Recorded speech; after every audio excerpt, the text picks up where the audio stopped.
So I have a confession to make. I've been more excited to show up for the guys in this community and the guys that I want to welcome into this community than my own kids.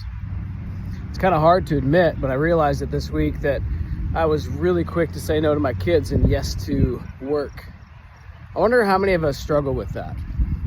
Because if you're working in a place you're passionate, like, it's exciting, it's adventuresome, it's new.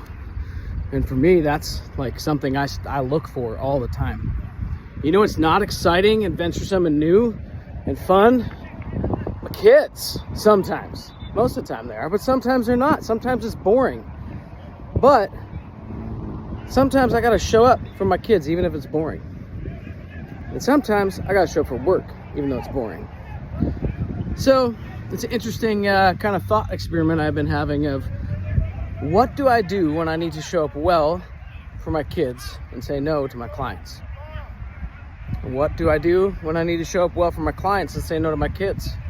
This is not a problem to solve. This is a tension to manage. And I'm just curious how many of you guys struggle with the same thing. You get excited about work, not excited about kids, or vice versa. And you know the thing you need to be doing is a little bit harder to choose. And other than I know that the questions that need to be asked when I'm at a crossroads is, who needs me to show up more right now? It's probably going to be my kids more often than clients, but there are times when the right thing to do is to show up for your clients. Anyone else with me here? Able to show up for the thing you're passionate about a little bit easier than for your kids? Yeah, it's hard. And yet, we still get to show up for them because they're in our house.